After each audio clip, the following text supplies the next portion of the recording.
அஸ்ஸலாமு அலைக்கும் ஃப்ரெண்ட்ஸ், எல்லோரும் எப்படி இருக்கீங்க? அல்ஹம்துலில்லாஹ் நாங்கள் எல்லோரும் நல்லாயிருக்கோம். நீங்களும் நல்லா இருப்பீங்கன்னு நினைக்கிறேன். நான் இன்றைக்கி வீடியோவில் தீபாவளி ஸ்பெஷலாக பொரி விளங்காய் உருண்டை தாங்க செய்ய போகிறேன். இது இல்லாத வீடே இருக்க முடியாது. தீபாவளிக்கு அது ஒரு ஸ்பெஷலான ஸ்வீட்டாக இருக்கும், அவ்வளோ சூப்பராக இருக்கும். இப்போ வாங்க எப்படி செய்யலான்னு பார்க்கலாம். இப்போ அதுக்கு ஒரு பேனில் ஃபஸ்ட்டு 1 கப்பு நான் சாப்பாட்டு அரிசி எடுத்துருக்கேங்க. புழுங்கல் அரிசி தான் நான் எடுத்திருக்கேன். இந்த லோ ஃப்ளேமில் வச்சு நல்லா பொன்னிறமாக கலர் மாறுற வரைக்கும் நம்ம இந்த அரிசியை நல்லா வறுத்து எடுத்துடலாம். பாருங்கள், இந்த மாதிரி கொஞ்சம் கலர் சேஞ்ச் ஆகிற வரைக்கும் நீங்கள் வறுத்துக்கோங்க. அதே சமயம் கருக விட்டுறக்கூடாது, அதோட டேஸ்ட் நமக்கு மாறிடுங்க. இது நல்லா வறுத்துட்டு ஒரு பிளேட்டில் கொட்டி நம்ம ஆற வச்சிடலாம். 1 கப்பு இப்போ அரிசி எடுத்து இதுக்கு ஒரு 1/2 கப்பு பாசிப்பருப்பு சேர்த்துருக்கேன். இப்போ பாசிப்பருப்பு நல்லா பொன்னிறமாக கொஞ்சம் கலர் மாறுற வரைக்கும் அதையும் வறுத்து எடுத்துடலாம். பாருங்கள், இந்த மாதிரி உங்களுக்கு பாசிப்பருப்பு வறுத்தோம் அப்படின்னா கொஞ்சம் வாசனையாக இருக்கும் நல்லா. இப்போ அதே பேனில் ஒரு 1/4 கப்பு அளவுக்கு இருக்குங்க உடச்ச கடலை எடுத்திருக்கேன். இந்த உடச்ச கடலையும் நல்லா கொஞ்சம் நேரம் நம்ம வறுத்து எடுத்துடலாங்க. இது ஏற்கனவே வறுத்த மாதிரி தான் இருக்கும், இருந்தாலும் லேசாக சூடு கட்டி எடுத்துக்கலாம். இப்போ அதிலே 1/4 கப்பு அளவுக்கு வேர்க்கடலை தோலோடு சேர்த்துருக்கேன், அதையும் வறுத்துடலாங்க. நான் சொல்கிற அளவில் எல்லாமே நீங்கள் சேர்த்து பாருங்கள், சூப்பரான டேஸ்ட்டில் இருக்கும். எல்லாமே காலி பண்ணிவிடுவாங்கங்க. முந்திரி திராட்சை போதுமான அளவுக்கு நான் சேர்த்துருக்கேன். உங்கள்கிட்ட வேறு எந்த நட்ஸ் இருந்தாலும் நீங்கள் சேர்த்துக்கலாம். அதே லேசாக சூடு காட்டி எடுத்துகிட்டு அதையும் வச்சிடலாம். இப்போ ஃபஸ்ட்டு நம்ம வறுத்து வச்சுருந்த இந்த அரிசியும் பாசிப்பருப்பையும் சேர்த்து ஒரு மிக்ஸி ஜாரில் நான் சேர்த்துக்கிறேன்.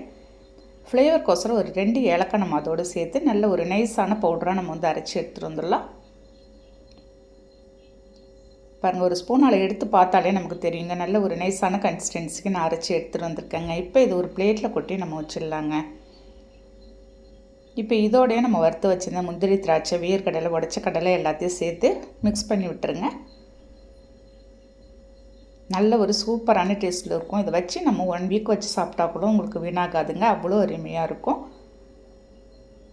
அவ்வளோதான், இது அப்படியே இருக்கட்டும். இப்போ இதுக்கு ஒரு வெள்ளை கரைசல் நம்ம ரெடி பண்ணிடலாம். ஒரு பேனில் 1 கப்பு ஃபுல்லாக நான் வெல்லம் சேர்த்துருக்கேன். 1 கப்பு வெள்ளத்துக்கு ஒரு 1/4 கப்பு அளவுக்கு நம்ம தண்ணி சேர்த்துக்கலாம். சேர்த்துட்டு இந்த வெள்ளத்தை ஃபஸ்ட்டு நம்ம கரைச்சி ஒரு பிசுபிசுப்பு தன்மை வர வரைக்கும் இந்த வெள்ளத்தை கரைச்சி எடுத்துடலாம். பாருங்கள், நல்லா கொதித்து வரட்டும். இதில் கல் மண் தூசு இருக்கும், நம்ம ஃபில்டர் பண்ணி தான் நம்ம சேர்த்துக்க போகிறோம். பாருங்கள், கையால் எடுத்து பார்த்தா உங்களுக்கு தெரியும், லேசான ஒரு பிசுபிசுப்பு தன்மை வரணும் நமக்கு.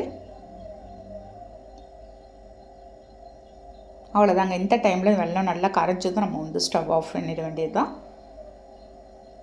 இப்போ ரெடி பண்ணி வச்சுருந்த மாவில் கொஞ்சம் கொஞ்சமாக நம்ம ஃபில்டர் பண்ணி சேர்த்துக்க வேண்டியது தாங்க. ஃபஸ்ட்டு நான் கொஞ்சமாக அந்த வெள்ளை கரைசலை சேர்த்து ஒரு மிக்ஸ் கொடுத்துட்றேன். நல்லா ஸ்பூன் வச்சு ஒன்று கலந்து விட்டுருங்க. நம்ம இந்த வேர்க்கடலையோடு அந்த பொட்டுக்கடலையோடு அப்படியே முழுசாக சாப்பிடும்போது உங்களுக்கு சூப்பரான டேஸ்ட்டில் இருக்குங்க. அதுக்கு தான் நம்ம அதை உடைக்காத அப்படியே சேர்த்துருக்கோம். பாருங்கள், நம்ம மிக்ஸ் பண்ணும்போதே தெரியும் உங்களுக்கு பத்தாத இருக்குது. நமக்கு வெள்ளை கரைசல், மீதமான வெள்ளை கரைசல் இருக்கிறதையும் நம்ம சேர்த்து நல்ல ஒரு மிக்ஸ் கொடுத்துடலாம். அவ்வளோதாங்க, எல்லா வெள்ளை கரைசலையுமே நான் இதோடு சேர்த்துட்டேன். இப்போ நல்ல ஒரு மிக்ஸ் கொடுத்துட்டு கையால் நல்லா திரும்ப மிக்ஸ் பண்ணிக்க வேண்டியதுதான். தீபாவளிக்கு இது எல்லார் வீட்லேயும் நம்ம செய்வோங்க. அவ்வளவு சூப்பரான டேஸ்ட்டில் இருக்கும். குழந்தைங்க எல்லாமே நல்லா விரும்பி சாப்பிடுவாங்க. நம்ம வேர்க்கடலைலாம் சேர்த்து செஞ்சுருக்கிறதுனால நல்ல ஒரு ஹெல்த்தான ரெசிபி தான் இது. கையில் கொஞ்சம் நெய்யோ இல்லாட்டி எண்ணெயோ ஏதாவது நீங்கள் அப்ளை பண்ணிவிட்டு சின்ன சின்னதாக நம்ம உருண்டைகள் பிடிச்சிட வேண்டியதுதான். உங்களுக்கு எந்த சைஸ் வேணுமோ அந்த சைஸில் நீங்கள் உருண்டை பிடிச்சிக்கலாங்க. இப்போ இந்த மாதிரி உருண்டையை பிடிச்சிட்டு நான் அரைச்சி வச்சுருந்த மாவு கொஞ்சமாக நான் எடுத்து வச்சுருந்தேன். பாசிப்பருப்பும் அரிசியும் அரைச்சி வச்சுருந்த மாவில் கொஞ்சமாக எடுத்து வச்சுருந்து இந்த மேலே அப்படியே தூவி விட்டு இந்த மாதிரி உருண்டை பிடிச்சிட வேண்டியதுதாங்க. அவ்வளோதான், இதே மாதிரி இருக்கிறத எல்லாத்தையும் நம்ம ரெடி பண்ணிட வேண்டியது தான்.